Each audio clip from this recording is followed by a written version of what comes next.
Hello friends, स्वागत है आप सभी का इलेक्ट्रिकल खजाना में। तो फ्रेंड, आज का हमारा जो टॉपिक है वीडियो बनाने का वो है आप सभी का AKTU 6 semester for electrical student के लिए इलेक्ट्रिकल मशीन का most important question for exam point of view semester exam के। ठीक है, तो बताना चाहूँगा कि आज के अपनी इस वीडियो में क्या क्या टॉपिक हम कवर करने वाले हैं जो आप सभी के सेमेस्टर एग्जाम के दृष्टिकोण से बहुत महत्वपूर्ण है और आपके सिलेबस के अकॉर्डिंग वो टॉपिक हम आप सभी के क्वांटम से उठाए हैं और आपको हम बता रहे हैं। ठीक है, तो ये देखिए फर्स्ट पार्ट का वीडियो है। इसके बाद हम मशीन का 2 से 3 पार्ट में वीडियो लाएंगे। तो इस पार्ट में देखिए क्या क्या बताने वाले हैं, इस टॉपिक को पहले आप देख लीजिएगा, उसके बाद वीडियो को पूरा लास्ट तक सीन कीजिएगा। अगर आपने पूरे सेमेस्टर पढ़ाई नहीं किया है, अगर आप 1 नाइट फाइट के स्टूडेंट हैं, अगर आप हमारे सारे वीडियो को फॉलो करते हैं और उन्हें 2 से 3 बार देख करके एग्जाम में जाते हैं फ्रेंड्स, तो ये है कि आप सभी का बैग नहीं लगेगा, आप सभी के पास होने की पॉसिबिलिटी बढ़ जाएगी। तो देख लीजिए कि आज हम बताने वाले क्या क्या है, मतलब टॉपिक नेम। तो फ्रेंड्स, 6 सेमेस्टर का ये सब्जेक्ट है इलेक्ट्रिकल मशीन। पार्ट 1 ये वीडियो है मशीन का। अभी हम 2 से 3 पार्ट में वीडियो लाएंगे। तो इस पार्ट में देखिए हम क्या क्या चीज़ें कवर कर रहे हैं। देखिए ये सिलेबस जो हम लिखे हैं ये आप सभी के क्वांटम से लिखे हैं, आप सभी के सिलेबस से लिखे हैं। तो इसमें हम बताने वाले हैं आप सभी को construction and performance of double cage and D bar 3 phase induction motor. तो डबल केज और डी बार जो रोटर हम यूज करते हैं इंडक्शन मोटर में, वो क्यों करते हैं, मतलब इसके करने से क्या होता है, सारा चीज़ हम डिटेल्स में बताएंगे अपने इस वीडियो में। उसके बाद EMF equation, torque power, EMF injection in rotor circuit of slip ring induction motor. तो इन सभी टॉपिक को कवर करेंगे अपने इस वीडियो में। मतलब इस फर्स्ट पार्ट तो नहीं है, मतलब फर्स्ट पार्ट पे तो हम मोस्ट इंपॉर्टेंट क्वेश्चन को टिक कराए थे आप सभी के क्वांटम से। ये सेकंड पार्ट की वीडियो है, लेकिन मशीन पे हम 2 से 3 पार्ट का वीडियो और लाएंगे।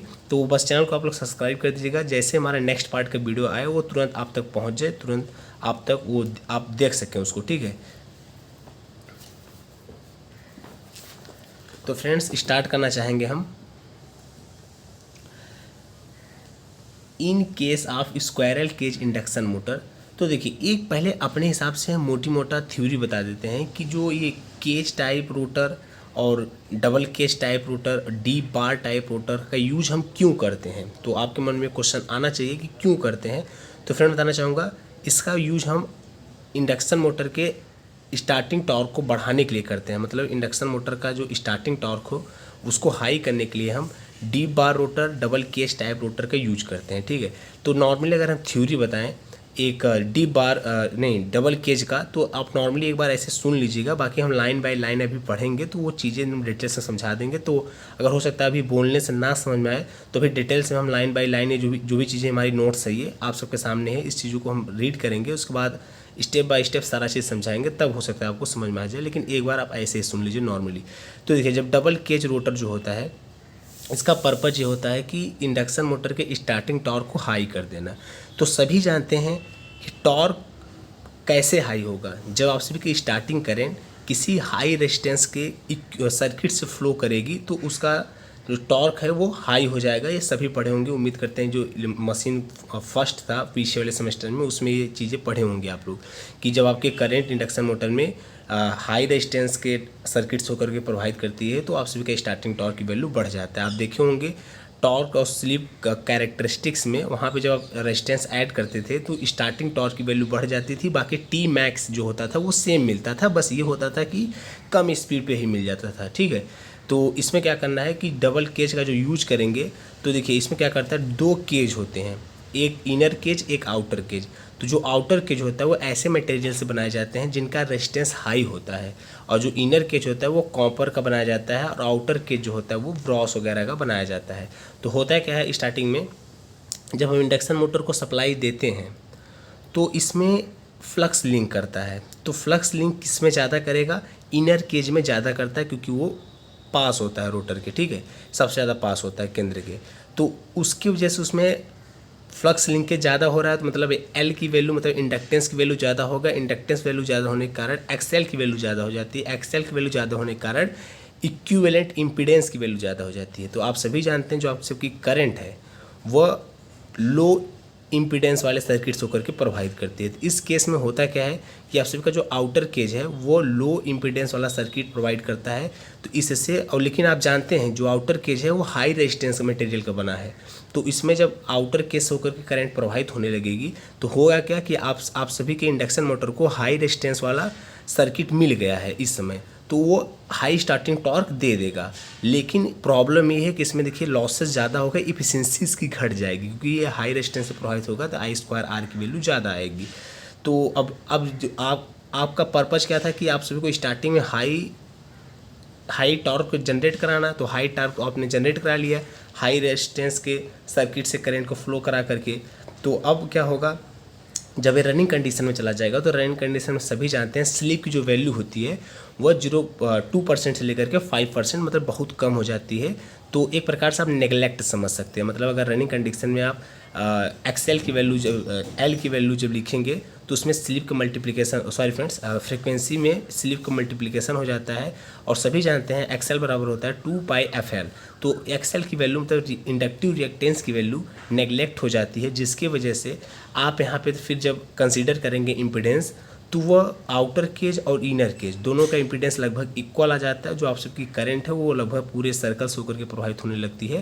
तो नहीं सर्कल नहीं, तब ये ओवरऑल एक निगलेक्ट हो जाता है। तो इनर केज का जो इक्विवेलेंट इम्पीडेंस होता है ये अब कम हो जाता है आउटर केज की इम्पीडेंस से। जब ये कम हो जाएगा तो रनिंग कंडीशन में आप सबकी जो करंट होगी वो इनर केज से होकर के प्रभावित होने लगेगी। जब इनर केज से होकर के प्रभावित होने लगेगी तो अब रनिंग कंडीशन में क्या होगा, सभी आप जानते हैं कि इनर केज का रेजिस्टेंस कम है, इसके वजह से अब लॉसेस कम होगा। अब रनिंग कंडीशन में इसकी इफिशिएंसी भी इम्प्रूव हो जाएगी। तो ये है पूरा process double cage induction motor का। हम नॉर्मली बोल करके समझाए हैं, तो हो सकता है अभी आपको ना समझ में आए, लेकिन अब हम उंगली रख करके चीज़ों को रीड करेंगे, उसके बाद चीज़ों को समझाएंगे तो आपको हो सकता है समझ में आ जाए। ठीक है, तो चलिए स्टार्ट करते हैं। और यही theory same deep bar type induction motor का भी है, तो अभी हम समझाएंगे तो आपको बहुत अच्छे से समझ में आ जाएगा। ठीक, तो चलिए स्टार्ट करते हैं। In case of squirrel cage induction motor, since there is no winding in the rotor and slip ring and Bruce's hands, external resistance cannot be connected in the rotor of squirrel cage induction motor। तो देखिए सभी जानते हैं कि squirrel cage induction motor में कोई winding नहीं होती, रोटर में कोई वाइंडिंग नहीं होता है और ना ही कोई स्लिप रिंग होता है और ना ही कोई ब्रूस होता है। ठीक है, इसके वजह से आप इसमें एक्सटर्नल रेजिस्टेंस ऐड नहीं कर सकते, मतलब कनेक्ट नहीं कर सकते हैं किसमें, स्क्वायरल केज इंडक्शन मोटर में। But if we need high starting torque in squirrel cage induction motor there are 2 provision in the rotor. लेकिन जब आपको स्टार्टिंग में हाई टॉर्क की ज़रूरत पड़ती है तब आप 2 प्रोविजन या फिर 2 मेथड का उपयोग करते हैं। वो मेथड है आप सभी का double cage type rotor, deep bar type rotor. तो डबल केज टाइप रोटर का यूज करते हैं आप और डीप बार टाइप रोटर का यूज करते हैं। ठीक है, तो high starting torque case motor में डबल केज इंडक्शन मोटर और deep bar type induction motor. तो फर्स्ट ऑफ ऑल हम डिस्कस करते हैं डबल केज इंडक्शन मोटर के बारे में। तो देखिए उससे पहले स्टेटर रोटर थोड़ा फिनोमिना आप जान लीजिए। Stator, it is similar to the stator of slip ring type induction motor और single cage type induction motor. तो जो डबल केज इंडक्शन मोटर का जो स्टेटर होता है वह same slip ring type induction motor या single cage type induction motor के स्टेटर के समान होता है। ठीक है, किसका, double cage type induction motor का। लेकिन रोटर में यहाँ पे चेंजेस होते हैं। रोटर में क्या चेंजेस होते हैं, जो नॉर्मल रोटर होता है उसमें सिंगल केज होता है, जैसे कि slip ring type induction motor में एक केज होगा, लेकिन यहाँ पे डबल केज का मतलब ये है कि डबल केज होगा। कुछ इस प्रकार देखिए। तो देखिए फ्रेंड, जो भी चीज़ें हम बता रहे हैं उसको आप लोग नोट करते रहिए, या फिर नोट नहीं कर पा रहे हैं तो स्क्रीनशॉट लेते रहिए वीडियो को थोड़ा रोक करके। तो यहाँ पे देख सकते हैं 2 केज है। एक केज है आप सभी का outer cage made by brass bronze aluminium. तो यहाँ पे एक केज जो आउटर केज होता है वो ब्रॉस ब्रॉन्ज एल्यूमिनियम का बना होता है, और जो इनर केज होता है आप सभी का वह कॉपर का बना होता है, मतलब लो रेजिस्टिव मटेरियल का, और जो आउटर केज है वो हाई रेजिस्टिव मटेरियल का बना होता है। आर बराबर होता है आप सभी का ρL/A, ये तो सभी जानते होंगे, उम्मीद करते हैं। In double cage induction motor there are 2 cages. Double cage induction motor में 2 केज होते हैं, एक होता है आउटर केज और एक होता है सेकेंड इनर केज। ठीक, outer cage is made by high resistive material like brass, bronze, aluminium with small cross section area. जो आप सभी का आउटर केज होता है वो हाई रेजिस्टिव मटेरियल का बना होता है, जैसे ब्रॉस, ब्रांच, एल्यूमिनियम और स्मॉल क्रॉस सेक्शनल एरिया होता है। इसका स्मॉल क्रॉस सेक्शन एरिया होने का मतलब समझ रहे हैं कि इसका रेजिस्टेंस हाई हो जाएगा, क्योंकि आप जानते हैं R बराबर रो L बाई ए, अगर ए कम तो रेजिस्टेंस ज़्यादा। ठीक है, इसी वजह से इसका जो क्रॉस सेक्शन एरिया हम रखते हैं वो स्मॉल रखते हैं। आगे देखिए, in inner cage having low resistive material like copper with larger cross section area in comparison to outer cage. जो आप सभी का इनर केज होता है वो लो रेजिस्टिव मटेरियल होता है, जैसे कि कॉपर का बना होता है और इसका क्रॉस सेक्शनल एरिया जो होता है वो लार्ज होता है। ठीक है, it is very clear that the resistance of the outer cage is kept higher than the resistance of the inner cage. तो यहाँ से क्लियर होता है कि जो आउटर केज का रेजिस्टेंस है वो हायर रखा जाता है इनर केज के रेजिस्टेंस के अपेक्षा। आगे देखिए, in cage of the rotor is short circuit independently with the same material in ring as the material of bar. तो जो प्रत्येक केज का रोटर होता है, जो इनर केज, आउटर केज, वो सभी रोटर का जो स्लॉट्स होते हैं वो आपस में सेम मटेरियल से शॉर्ट सर्किट होते हैं। कुछ इस प्रकार, जैसा कि आप देख सकते हैं, जो गोल गोल दिख रहा है ना, ये एक प्रकार का रॉड है। ठीक है, वाइंडिंग है, और ये वाइंडिंग सभी जो मटेरियल का ये बने हैं वाइंडिंग, जो गए हैं रॉड, ये सेम मटेरियल के वायर से शॉर्ट सर्किट होते हैं। ये शॉर्ट सर्किट हम किए हैं। ठीक है, तो चलिए आगे। अब हम बात करते हैं वर्किंग प्रिंसिपल की। अभी तो आपने कंस्ट्रक्शन देखा डबल केज का, अब हम बात करते हैं वर्किंग प्रिंसिपल, कैसे वे वर्क करके, मतलब कैसे स्टार्टिंग रेजिस्टेंस को हाई करता है और स्टार्टिंग टॉर्क को बढ़ाता है। तो ये है डबल केज आप सबके सामने। ठीक, और एट टी बराबर 0 मतलब स्टार्टिंग में, when supply is just given T बराबर 0 एन आर बराबर 0। जब आप तुरंत सप्लाई दिए हैं तो उस वक्त टी मतलब 0 मतलब इनिशियल कंडीशन होता है, एन आर 0 मतलब उस वक्त जो आपका रोटर का स्पीड होगा वो 0 होगा। सभी जानते हैं स्टार्टिंग कंडीशन में रोटर का स्पीड जो होता है वो 0 होता है। That is stand still condition और स्टार्टिंग कंडीशन। तो स्टार्टिंग में या फिर स्टैंड स्टिल कंडीशन में जो x2 आउट होता है वो होता है 2 पाई F1 L आउट, और जो x इन होता है मतलब इंडक्टिव रिएक्टेंस इनर केज का और इंडक्टिव रिएक्टेंस आउटर केज का, तो जो ये होता है 2 पाई F1 L इन होता है। ठीक है, तो इन दोनों का बस फ्रिक्वेंसी तो सेम होगा, जो फ्रिक्वेंसी होगा दोनों पे सेम होगा, लेकिन जो इनका इंडक्टेंस की वैल्यू है ये डिफरेंट होंगी थोड़ा थोड़ा। ठीक है, तो जो फ्लक्स लिंकेज, अगर हम इनर केज का इंडक्टेंस की बात करें तो जो इंडक्टेंस का जो फार्मूला होता है वो होता है फ्लक्स लिंकेज अपॉन करंट।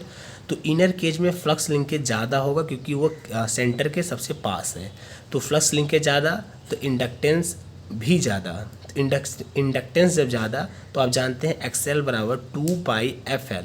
जब L ज़्यादा तो XL मतलब इंडक्टिव रिएक्टेंस भी ज़्यादा, इंडक्टिव रिएक्टेंस ज़्यादा तो ओवरऑल इम्पीडेंस ज़्यादा। तो आप जानते हैं जिस सर्किट का इम्पीडेंस ज़्यादा होता है वहाँ से जो फ्लो होने वाली करंट होती है उसकी वैल्यू कम होती है। मतलब इनर केज का इम्पीडेंस ज़्यादा है तो मतलब इनर केज में से कम करंट जाएगी in comparison to outer cage. इस वजह से हम यहाँ पे लिखे हैं so I out is greater than I इन।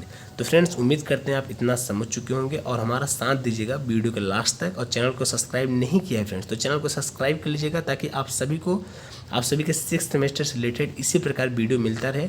मैंने आप सभी को माइक्रो प्रोसेसर पर भी वीडियो बनाया था, पावर सिस्टम से भी वीडियो बना दिया था, और इलेक्ट्रिकल मशीन पे वीडियो बना रहे हैं, और मान के चलिए 2 से 3 पार्ट में वीडियो बनाएंगे क्योंकि हमारा फेवरेट सब्जेक्ट है। और इसके बाद आप सभी का पावर इलेक्ट्रॉनिक्स का भी वीडियो हम बनाएंगे आप सबके सेमेस्टर एग्जाम होने के जस्ट पहले भी। ठीक है, तो अंडर रनिंग कंडीशन में स्लिप की वैल्यू क्या होती है 2% से लेकर के 5%। उम्मीद करते हैं आप इतना सभी जानते होंगे। जब इसको सॉल्व करेंगे 0.02 से लेकर के 0.05 आएगा। तो अंडर रनिंग कंडीशन में जो फ्रीक्वेंसी की वैल्यू होता है वो 1 हर्ट्ज से लेकर के 2.5 हर्ट्ज हो जाता है, जबकि स्टार्टिंग कंडीशन फ्रीक्वेंसी की वैल्यू 50 हर्ट्ज होती है। ठीक,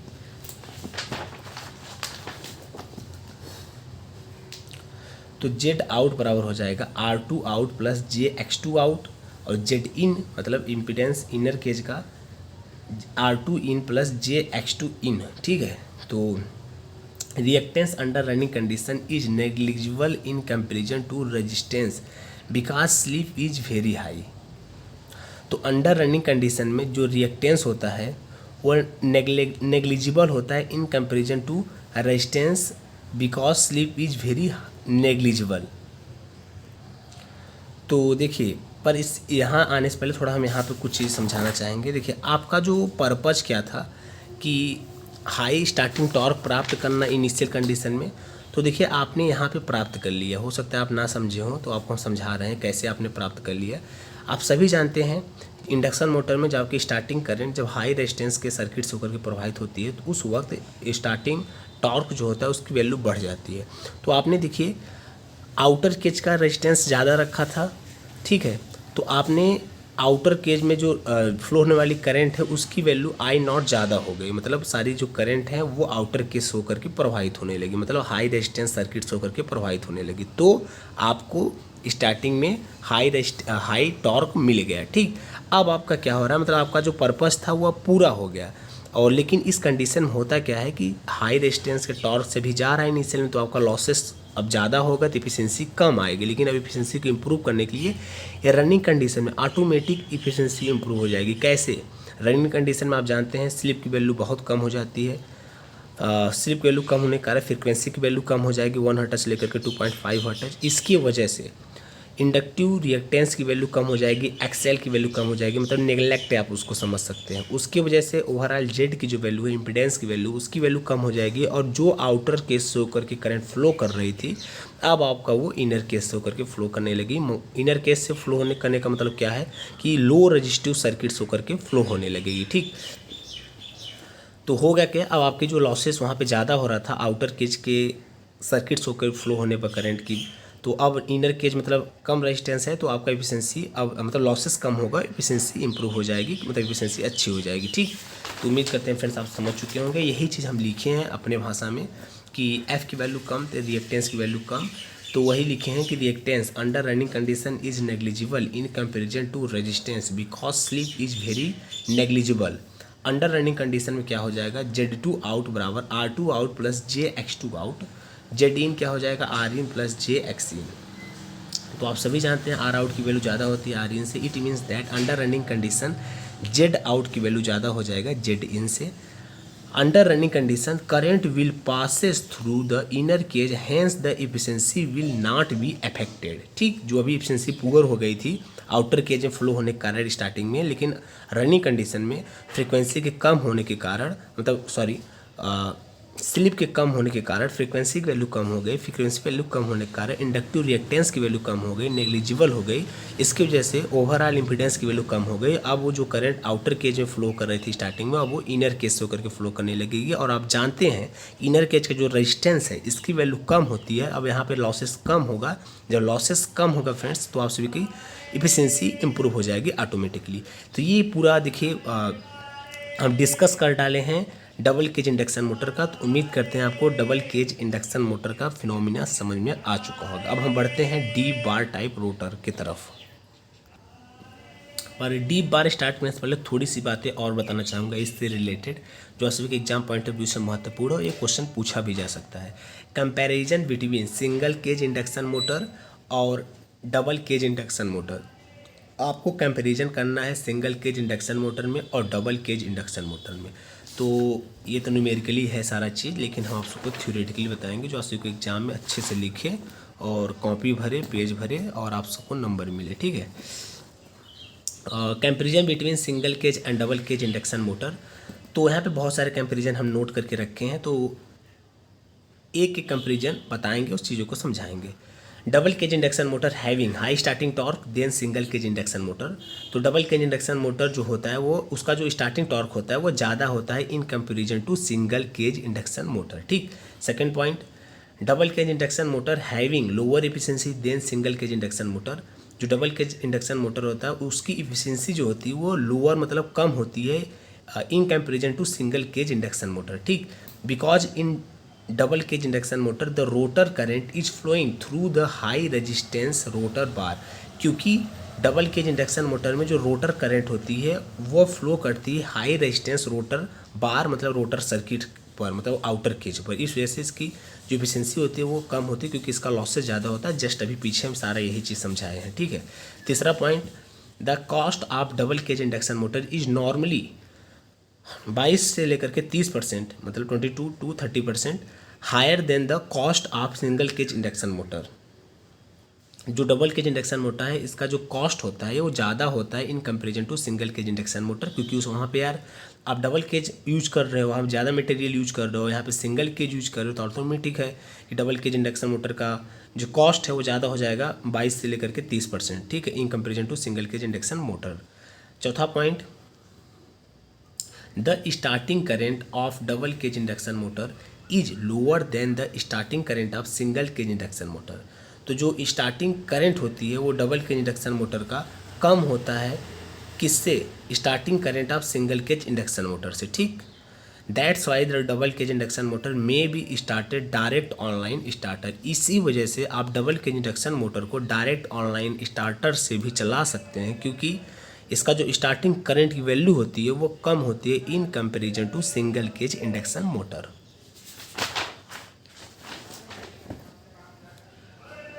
point number 5, due to large value of rotor circuit leakage reactance the power factor of double cage induction motor is lower than the power factor of single cage induction motor.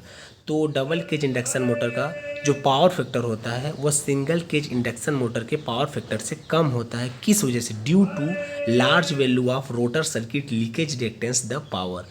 Large, बहुत ज़्यादा मात्रा में circuit में, rotor circuit में leakage reactance होता है, इसकी वजह से डबल केज इंडक्शन मोटर का जो पावर फैक्टर होता है वो लोअर होता है, मतलब कम होता है in comparison to single cage induction motor.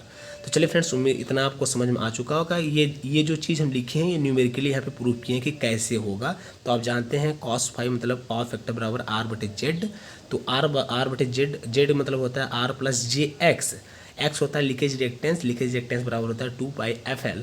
L बराबर होता है N∅/I, N∅ होता है flux linkage upon total current. तो कैसे हो गया?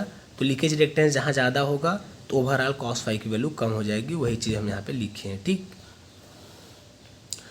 कुछ इम्पॉर्टेंट टर्म है, ये स्टार्टिंग कंडीशन में स्लिप की वैल्यू 1 होता है, इस वजह से स्टार्टिंग कंडीशन में जो रोटर ईएमएफ और स्टेटर ईएमएफ इक्वल होता है, और रनिंग कंडीशन में स्लिप की वैल्यू कम हो जाती है 0.5 के नियर अबाउट। तो इस वजह से ये जो रोटर का ईएमएफ है वो घट जाता है, इंड्यूस ईएमएफ घट जाता है स्टेटर के ईएमएफ से, ठीक है। पावर फैक्टर से देख लीजिए, at no load condition the power factor of induction motor is 0.15 to 0.2। No load की कंडीशन में इंडक्शन मोटर का जो पावर फैक्टर होता है वो 0.15 से लेकर के 0.2 होता है।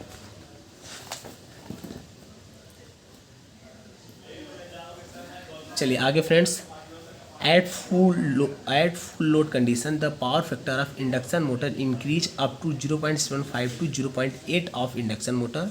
तो फुल लोड के कंडीशन में इंडक्शन मोटर का जो पावर फैक्टर होता है वो बढ़ जाता है 0.75 से लेकर के 0.8 के बीच में। आगे देखिए, when the machine will get overloaded then power factor of the machine will further reduce.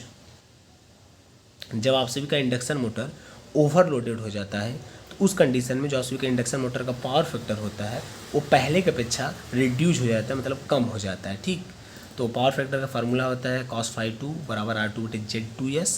Rotor power factor है ये, इस वजह से यहाँ पे 2 मतलब सफिक्स में 2 दिखाते हैं रोटर को। और तो for rotor power factor cos ∅2S R2/Z2S, इसको आप ऐसे भी लिख सकते हैं R2/R2 प्लस jX2S बराबर R2/रूट में, इसको आप लिख सकते हैं रूट में R2² प्लस XX2 का होल स्क्वायर। आप जानते हैं जो ये S2S है ये स्टेटर का रिएक्टेंस है, और जब इसको आप रोटर के टर्म में लिखेंगे तो SX2 लिखेंगे, ठीक।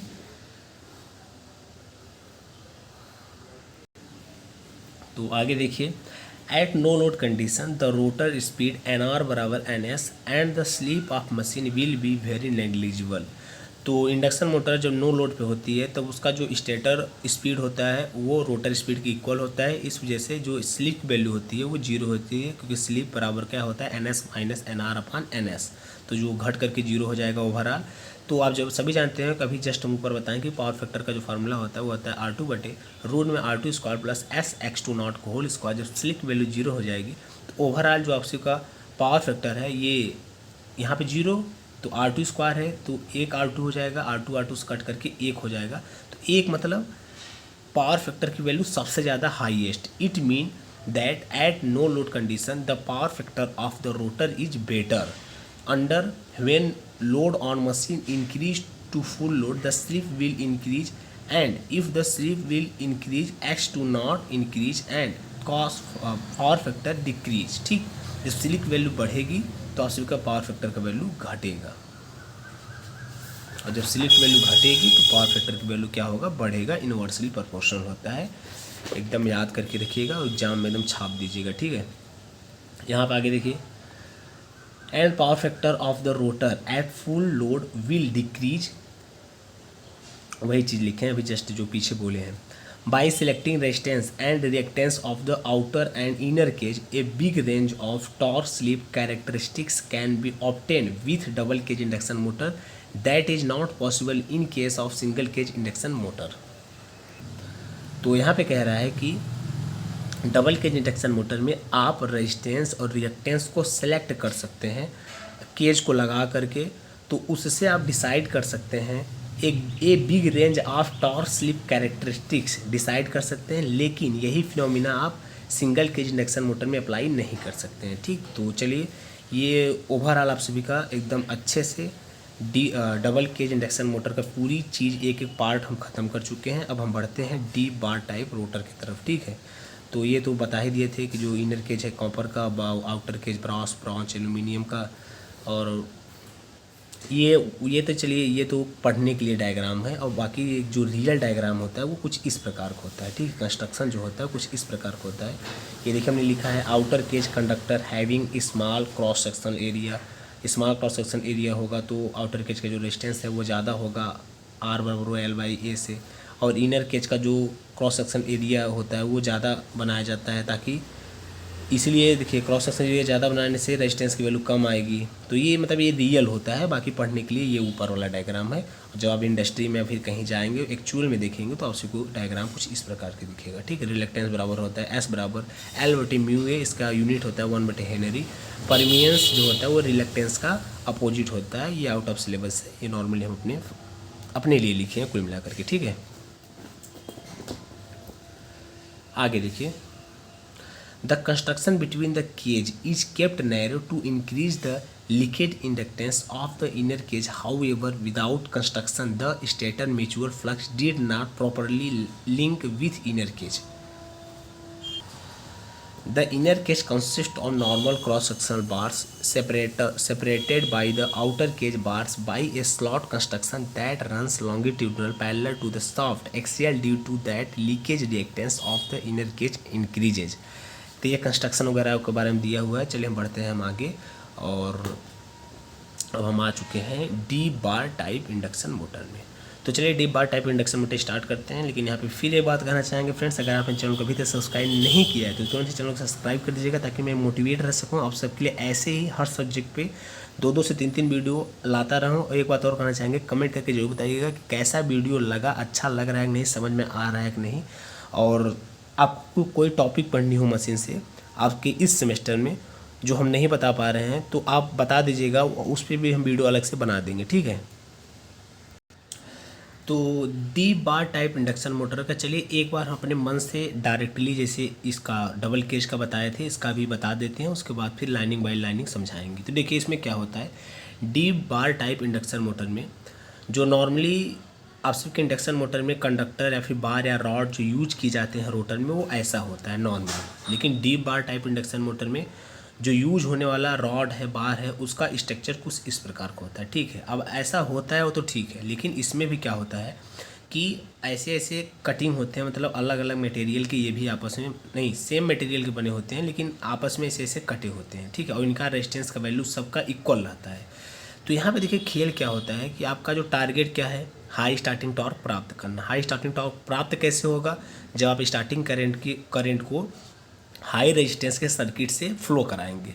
अब हाई रेजिस्टेंस का सर्किट आप फ्लो मतलब पाएंगे कैसे और फ्लो कैसे कराएंगे, तो हम वही चीज़ बता रहे हैं। तो ये जब आप रॉड यूज करेंगे तो इसमें स्टार्टिंग में क्या होगा, फ्लक्स लिंक ज़्यादा करेगा। देखिए यहाँ पे मान लीजिए 4 लेयर या फिर 3 लेयर कुछ भी आप कर दीजिए, और जब स्टार्टिंग में आप सप्लाई देंगे 3 फेज इंडक्शन मोटर को, तो जो सबसे नीचे वाला जो नीचे वाला बार रहेगा उससे फ्लक्स लिंक ज़्यादा करेगा, क्योंकि वो सेंटर के सबसे पास है। तो उसके फ्लक्स लिंक ज़्यादा करने को, जैसे L बराबर N∅I होता है, तो L फाई की वैल्यू ज़्यादा तो L की वैल्यू ज़्यादा। जब L की वैल्यू ज़्यादा तो इंडक्टिव रिएक्टेंस की वैल्यू XL की वैल्यू ज़्यादा। जब XL की वैल्यू ज़्यादा तो इम्पिडेंस की वैल्यू ज़्यादा। इनर वाला मतलब जो ये सबसे नीचे वाला वो है बार है, उसका सबसे ज़्यादा इम्पिडेंस हो जाएगा। तो जब सबसे ज़्यादा इम्पिडेंस हो जाएगा तो जो आपकी सारी जो करंट है वह, आप जानते हैं कि करंट की प्रॉपर्टी क्या होता है, वो लो रेजिस्टेंस वाले पाथ से प्रवाहित होती है या फिर लो इम्पीडेंस पाथ से प्रवाहित होती है। तो जो आउटर केज का इम्पीडेंस या फिर रेजिस्टेंस है, वो इम्पीडेंस मान लीजिए, रेजिस्टेंस तो सबका इक्वल था, तो वो कम हो जाएगा इन कंपेरिजन टू इनर जो बार है, ठीक है, नीचे वाला। तो सारा करंट मतलब R बराबर आप जानते हैं, यहाँ पे चलिए लिख देते हैं, R बराबर ρL/A होता है। अब सारा करंट कम एरिया से होकर के प्रवाहित होने लगा। जब कम एरिया से होकर के प्रवाहित होने लगेगा तो जो रेजिस्टेंस की वैल्यू होती है फ्रेंड्स, वो ऑटोमेटिक ज़्यादा हो जाएगी। तो यही तो आपका टारगेट था कि जो स्टार्टिंग करंट है उसको हाई रेजिस्टेंस के पास से प्रोवाइड कराना। जब हाई रेजिस्टेंस के पास से प्रोवाइड होने लगा, फ्लो होने लगा मतलब प्रवाहित, तो स्टार्टिंग टॉर्क की वैल्यू आपकी ज़्यादा हो गई। अब चलिए ये तो ठीक हो गया कि हाई रेजिस्टेंस के पास से प्रवाहित होने लगा, लेकिन अब यहाँ पे प्रॉब्लम क्या है, लॉसेस ज़्यादा, इफिशिएंसी कम हो जाएगी। लेकिन आपको तो इफिशिएंसी भी सुधार के चलनी है। तो रनिंग कंडीशन देखिए इफिशिएंसी कैसे इंप्रूव होगी। रनिंग कंडीशन जब आप जाएंगे तो स्लीप की वैल्यू कम हो जाएगी। स्लीप वैल्यू कम होने के कारण फ्रीक्वेंसी की वैल्यू कम हो जाएगी। फ्रीक्वेंसी वैल्यू कम होने के कारण जो फ्लक्स लिंक कर रहा है उसकी वैल्यू कम हो जाएगी। एक्सेल की वैल्यू नेग्लेक्ट हो जाएगी, क्योंकि स्लीप वैल्यू बहुत कम होती है, 2% to 5%, मतलब 0.02 to 0.05 होता है। तो वो एक्सेल की वैल्यू निगलेक्ट हो जाए, क्योंकि एक्सेल बराबर होता है 2πfl और एफ बराबर होता है SF1। तो एस की वैल्यू कम तो SF1 की ओवरऑल वैल्यू कम, तो एफ की वैल्यू जब कम तो एक्सेल की वैल्यू कम, तो एक्सेल की वैल्यू कम तो मतलब निगलेक्ट मान के चलिए इसको, कम का मतलब, तो जो इम्पीडेंस ओवरऑल इम्पीडेंस की वैल्यू आ रहा है उसका वैल्यू बहुत कम हो जाएगा। तो जो आप सबका जो करंट है, तो वो जो करंट है वो पूरे बार से होकर के प्रभावित होने लगेगी। मतलब जो एरिया है उसकी वैल्यू अब बढ़ जाएगी। जब एरिया की वैल्यू बढ़ जाएगी करंट फ्लो होने वाली, तो रेजिस्टेंस की वैल्यू ऑटोमेटिकली कम हो जाएगा। तो ये अब हमारा टारगेट क्या था, एफिशिएंसी को इंप्रूव कराना था रनिंग कंडीशन में। तो रेजिस्टेंस की वैल्यू ऑटोमेटिक कम हो गई, होने वाला लॉसेस की वैल्यू कम हो जाएगा, लॉसेस की वैल्यू कम हो जाएगा तो एफिशिएंसी ऑटोमेटिक इंप्रूव हो जाएगी। ठीक है, तो चलिए ये तो हम अपने ओरल भाषा में समझा दिए हैं, लेकिन अब हम समझाते हैं आप सबको लाइनिंग बाय लाइनिंग अपने नोट्स के माध्यम से। ठीक, तो कमेंट करके बताइएगा फ्रेंड्स, क्या चीज़ें हमारी जो हम समझा रहे हैं आपको समझ में आ रही है कि नहीं आ रही है। वीडियो को लाइक कर दीजिएगा, चैनल को सब्सक्राइब कर दीजिएगा, और ये चैनल अपने उन सभी दोस्तों के पास शेयर कर दीजिएगा जो आपके फ्रेंड्स बीटेक कर रहे हैं। और हाँ, बता देना चाहता हूँ मैं आप सभी के लिए जो बीटेक से रिलेटेड या फिर पॉलिटेक्निक से भी, ITI से भी, जितने भी गवर्नमेंट जॉब, महारत्न कंपनियां से रिलेटेड रिक्रूटमेंट अपडेट आते रहते हैं, उन्हें आप तक हम पहुंचाते रहते हैं, उन्हें नोटिफाइड करते रहते हैं। तो अगर आपने मेरे चैनल को अभी तक सब्सक्राइब नहीं किया, आप टेक्निकल स्टूडेंट है, तुरंत ही चैनल को सब्सक्राइब करके जुड़ जाइए, ताकि आगे आने वाली हमारी सारी इन्फॉर्मेशन, चाहे AKTU से रिलेटेड हो या फिर चाहे आपके वैकेंसी जॉब्स हो, आप तक पहुँचती रहे। तो चलिए, तो ये तो हो गया आप सबका deep bar type induction motor. Now the cross sectional area of this bar is rectangular. तो रेक्टेंगुलर टाइप का है ना, आगे देखिए, थोड़ा डिटेल्स में हम चीज़ों के यहाँ पे मेंशन किए, हो सकता है आप सबको थोड़ी सी प्रॉब्लम हो, लेकिन चीज़ें अच्छे से समझाएंगे, इस वजह से हम यहाँ पे डिटेल्स में डिस्क्राइब किए हैं। तो normal single cage induction motor में आप सबका जो बार होता है वो कुछ इस प्रकार का होता है, ऐसा, ठीक है। लेकिन डीप बार टाइप रोटर में क्या होता है कि रोटर में जो बार लगे होते हैं वो रेक्टेंगुलर आकार के होते हैं, कुछ ऐसा। हम देखिए डायग्राम शो करके दिखा रहे हैं, मतलब ऐसा। अब देखिए ये आपका बार है, लेकिन इसी बार में हम मतलब कटिंग करके 2-3 लेयर बना देते हैं। जैसे कि इसमें देखिए हम 4 लेयर बना दिए हैं, इसी को कट करके ऐसे ऐसे बीच में ABCD, ठीक। तो each segment of the rotor bar like ABCD having some cross sectional area with equal length। तो जो आप सभी का प्रत्येक सेगमेंट है, जैसे कि ABCD, सभी का क्रॉस सेक्शनल एरिया सेम है, इस वजह से सभी का जो रेजिस्टेंस की वैल्यू होगा वो सेम होगा। तो देखिए R बराबर ρL/A, RB बराबर ρL/A, क्योंकि सभी का एरिया सेम है और सेम मटेरियल से बने हैं, इस वजह से इनका जो रेजिस्टेंस की वैल्यू है वो सेम है। तो each and every segment of the rotor bar will have equal resistance. तो जो प्रत्येक और सभी जो सेगमेंट हैं रोटर बार का वो इक्वल रेजिस्टेंस के हैं, ठीक, क्योंकि वो सेम मटेरियल के बने हैं और सेम उसका क्षेत्रफल है। सेम मटेरियल का है तो रो भी सेम है और L भी सेम है, A भी सेम है, तो सभी का जो सभी सेगमेंट का जो रेजिस्टेंस है उसकी वैल्यू सेम है। ठीक, if we ignore the skin effect then the resistance of इस segment will be constant from the starting condition to running condition. अगर हम स्किन इफेक्ट को निगलेक्ट करते हैं तो प्रत्येक सेगमेंट का जो रेजिस्टेंस है वो स्टार्टिंग कंडीशन से लेकर के रनिंग कंडीशन में कांस्टेंट रहेगा, स्थिर रहेगा। ठीक, अब वर्किंग प्रिंसिपल की हम बात कर लेते हैं। तो केस नंबर 1, ये आप सभी का इंडक्शन मोटर है। ये रोटर बार रेक्टेंगुलर आकार का प्रयोग किए हैं। इसमें 4 सेगमेंट हम दिए हैं, A B C D, और ये स्टार्टिंग कंडीशन में जो रोटर का स्पीड होता है वो 0 होता है। तो एट स्टार्टिंग कंडीशन NR बराबर 0, the slip equal to 1 at that condition. तो स्टार्टिंग कंडीशन में जब रोटर का स्पीड 0 है तो आप सभी का जो स्लिप है उसकी वैल्यू 1 आएगी, क्योंकि स्लिप बराबर होता है NS माइनस NR अपान NS। तो जब NR की वैल्यू 0 तो NS माइनस NR अपान NS होता है, तो NS कट करके 1 आ जाएगा। ठीक, कंडीशन। तो स्टार्टिंग में सभी जानते हैं कि जो फ्रिक्वेंसी की वैल्यू होती है स्टेटर पे उसकी वैल्यू होती है 50 हर्ट्ज। और ठीक है, यहाँ तक आपको समझ में आया होगा। और XA XB XC XT ये सब इंडक्टिव रिएक्टेंस है प्रत्येक सेगमेंट का। तो these are the reactance of segment A B C D respectively.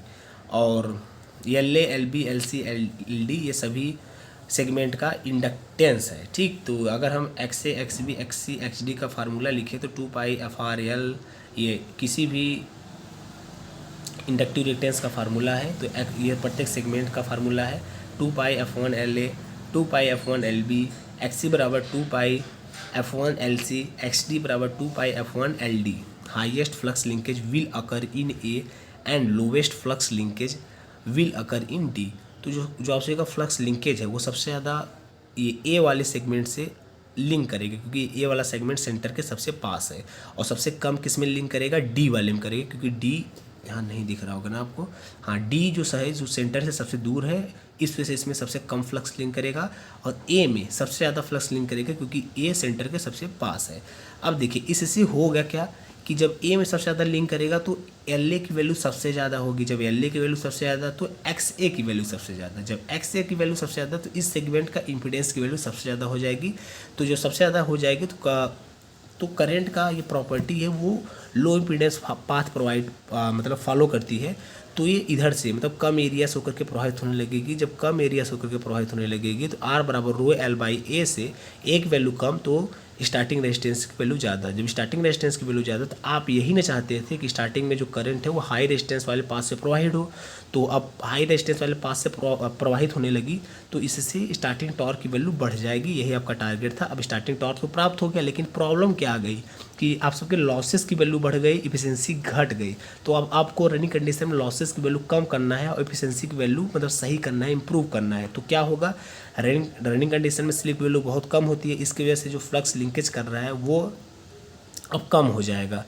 तो ओवरऑल XA की वैल्यू कम हो जाएगी, सभी सेगमेंट का ओवरऑल इंपीडेंस इक्वल हो जाएगा और एरिया की वैल्यू ज़्यादा हो जाएगी, रेजिस्टेंस की वैल्यू कम हो जाएगा। रेजिस्टेंस वैल्यू कम होने का लॉसेस की वैल्यू कम हो जाएगा और ओवरऑल एफिशिएंसी की वैल्यू इंप्रूव हो जाएगी। तो ये रहा पूरा सिद्धांत डी बार टाइप रोटर का। तो चलिए वही हम आगे लिखे भी हैं, अभी तो हम बोल करके समझा दिए 2 बार।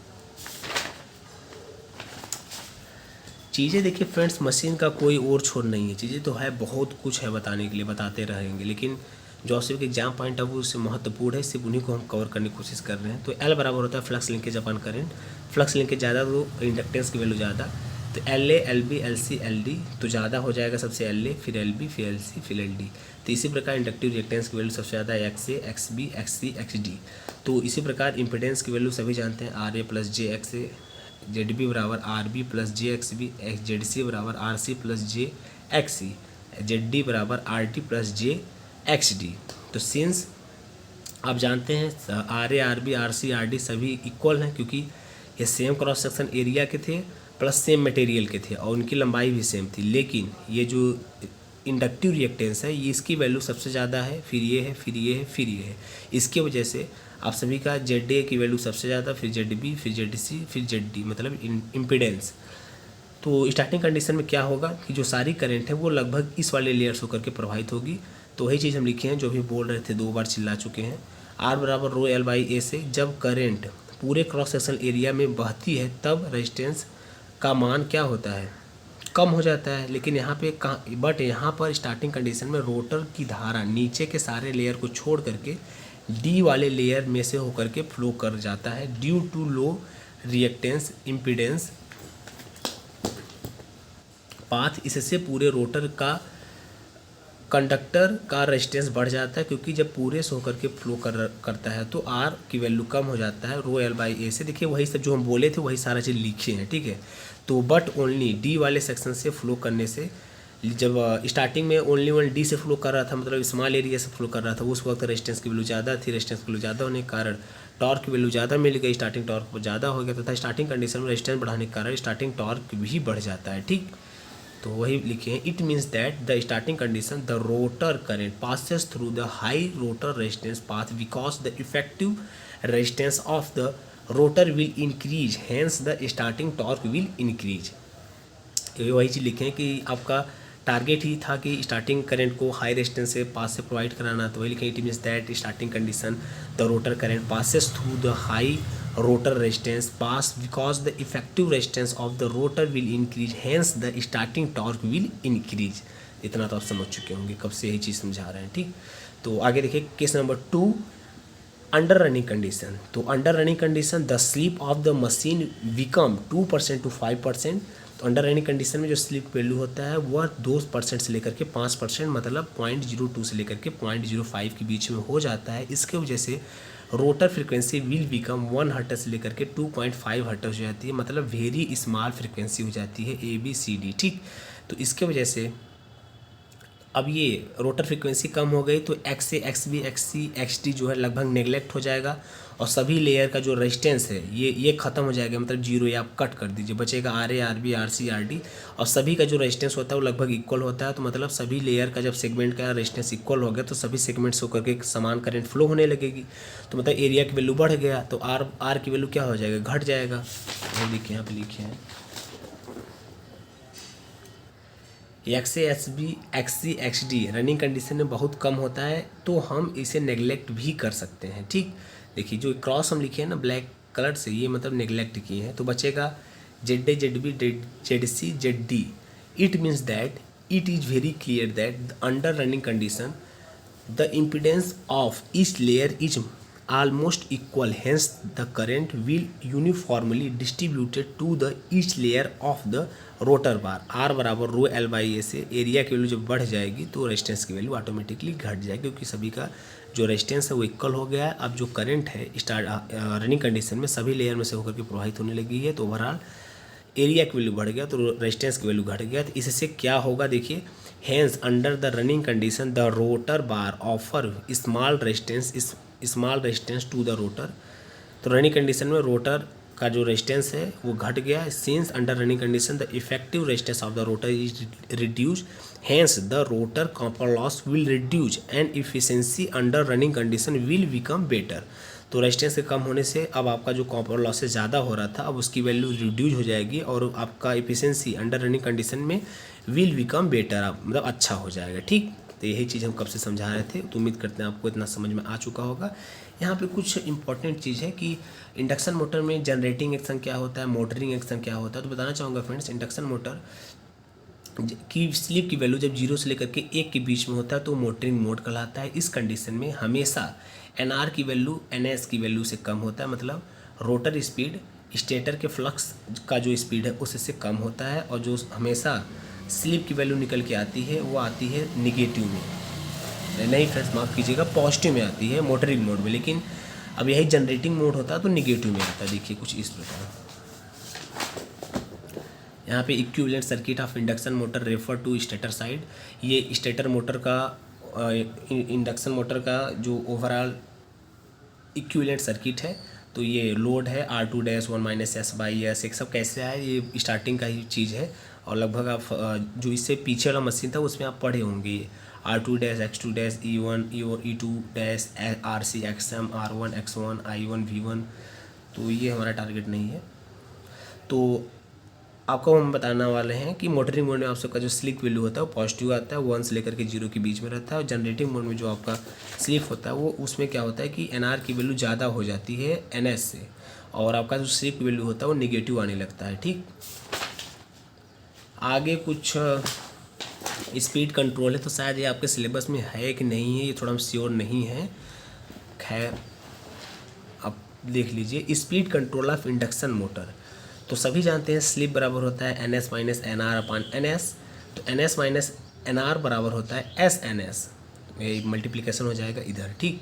तो एन आर बराबर हो जाएगा, ये आ जाएगा इधर, ये आ जाएगा इधर, तो N S minus S N S, इसको कॉमन लेंगे तो एन आर बराबर हो जाएगा N S one minus S. तो इतना उम्मीद करता आपको समझ में आ चुका होगा। चलिए बढ़ते हैं आगे। Since we know that N S बराबर 120 एफ बाई पी, तो एन आर बराबर हो जाएगा 100, सभी जानते हैं कि यहाँ पे देखिए एन एस, सब जानते हैं कि एन एस बराबर होता है 120 एफ बाई पी।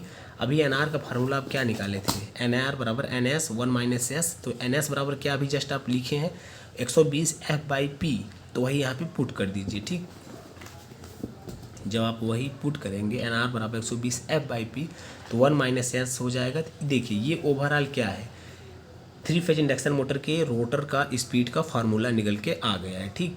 तो अब आप स्पीड को कैसे कंट्रोल कर सकते हैं, यहाँ से देखिए इस फार्मूले से स्लिप वैल्यू को चेंज करके आप स्पीड को कंट्रोल कर सकते हैं। फ्रीक्वेंसी की वैल्यू को चेंज करके आप रोटर के मतलब इंडक्शन मोटर के रोटर का स्पीड चेंज कर सकते हैं। नंबर ऑफ पोल की वैल्यू चेंज करके आप स्पीड को चेंज कर सकते हैं, ठीक है। तो वही लिखे हैं हम। एन आर है यहाँ पे, where N R rotor speed from rotor speed है। अब इस इक्वेशन से, फ्रॉम द इक्वेशन या फिर expression, it is clear that rotor speed depend upon the following factor. Rotor का स्पीड डिपेंड करेगा ऑन पोल पर, पोल पे डिपेंड करेगा, ऑन फ्रिक्वेंसी, फ्रिक्वेंसी पे डिपेंड करेगा, ऑन स्लिप, स्लिप पे डिपेंड करेगा, ठीक। It means that rotor speed can be changed by, तो इसका मतलब है रोटर को स्पीड को आप चेंज कर सकते हैं by changing the number of पोल।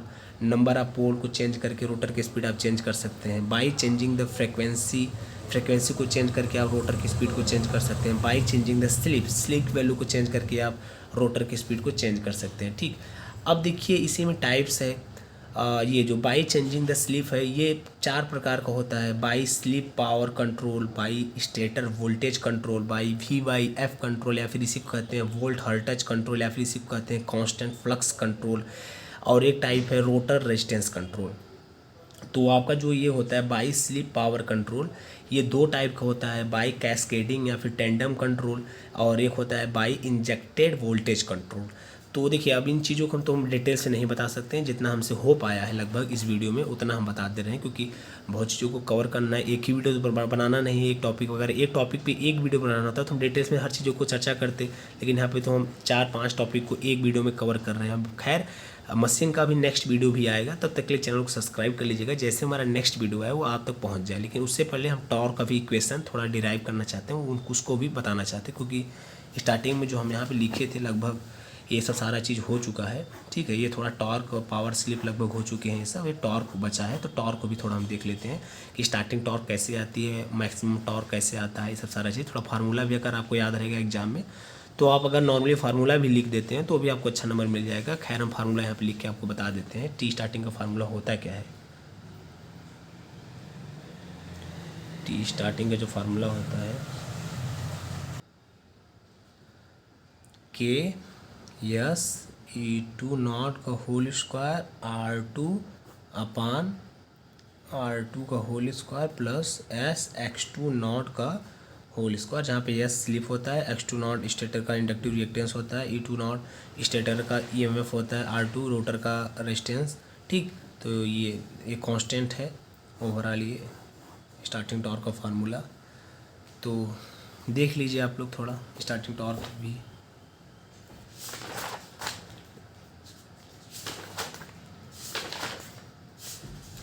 ये टी मैक्स का फार्मूला है। टी स्टार्टिंग को तो हम बता दिए हैं, टी मैक्स का जब डेरिवेशन करके निकालेंगे तो 1/2 के E2 नॉट को whole square upon X2 not आएगा। ये इसका टी मैक्स का फार्मूला है, ठीक।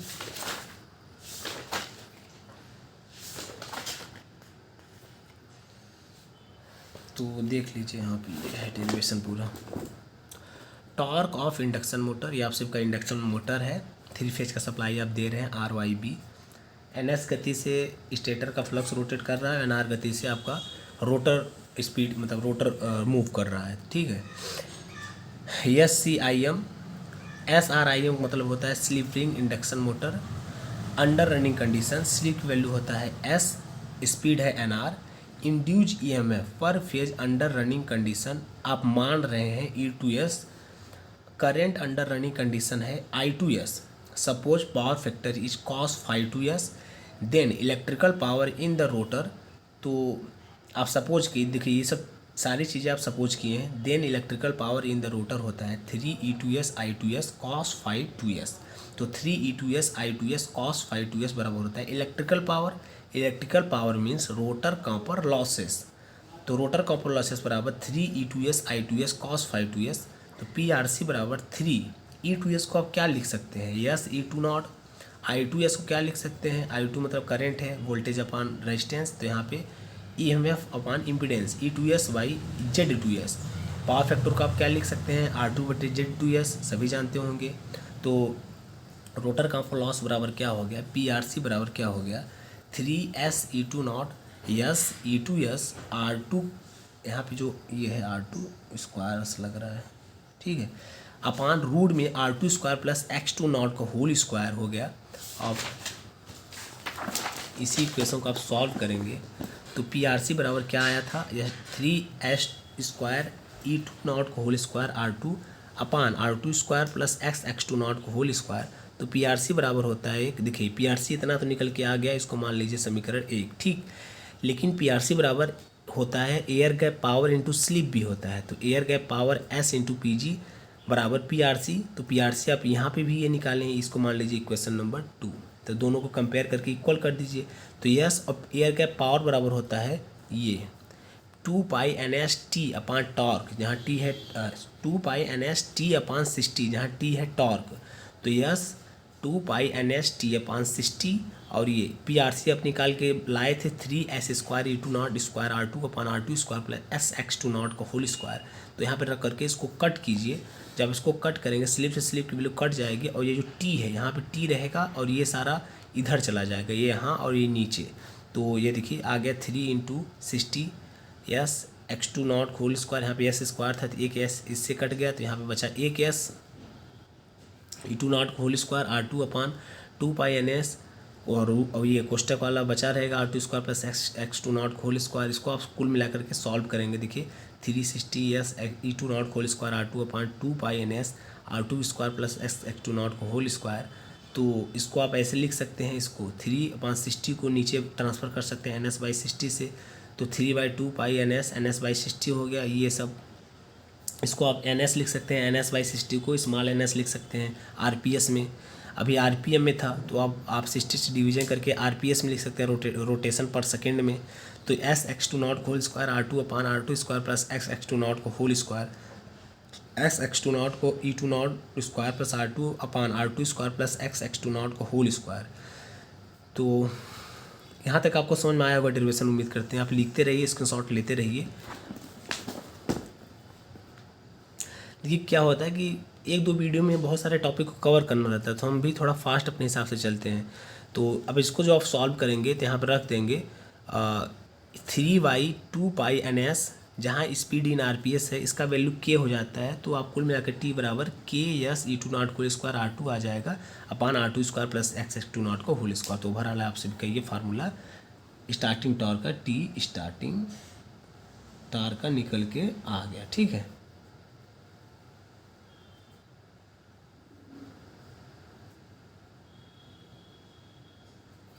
ठीक, उम्मीद करते हैं आपको टी स्टार्टिंग टॉर्क कैसे आया समझ में आ चुका होगा। अब वही मैक्सिमम टॉर्क कैसे आएगा, ये सब डेरिवेशन करने मतलब डिफ्रेंशिएशन करके जीरो रख देने पे आ जाएगा। कंडीशन आप देखें यहाँ पे, कंडीशन फॉर मैक्सिमम टॉर्क कैसे आएगा, तो टी स्टार्टिंग टॉर्क का ये फार्मूला है। तो मेथड 1 तो मतलब इसमें कुछ है नहीं, डिफ्रेंशिएशन करके जीरो की इक्वल रख करके लाता है। तो चलिए इसको आप लोग बुक से देख लीजिएगा थोड़ा, और कमेंट करके बताए। देखिए टी मैक्सिमम टॉर्क का लास्ट में निकल के आएगा 1/2 k E2 naught whole square upon X2 naught. तो चलिए इस वीडियो में बस इतना ही। बाकी अपने नेक्स्ट जो वीडियो हम लाएंगे पार्ट 3 इलेक्ट्रिकल मशीन का, भी तो मान लो सेकेंड है। फर्स्ट वाले में तो कुछ हम बताए ही नहीं थे, उसमें हम मोस्ट इंपॉर्टेंट क्वेश्चन को टिक कराए थे। तो तब तक के लिए चैनल को सब्सक्राइब कर लीजिएगा, वीडियो को लाइक कर दीजिएगा, ये वीडियो अपने चैनल अपने ग्रुप में शेयर कर दीजिएगा और अपने फ्रेंड्स के पास शेयर कर दीजिएगा। तो चलिए आज के लिए फ्रेंड्स इतना है, बाकी फिर मिलेंगे न्यू वीडियो के साथ। तो ठीक है friend, thanks for watching this video, see you soon next time. और लास्ट में आप सभी को हमारी तरफ से ऑल द बेस्ट। आप एग्ज़ाम में अच्छा कीजिएगा, सेमेस्टर एग्ज़ाम में सारी कॉपियों का पूरी पेज भर दीजिएगा, ठीक है।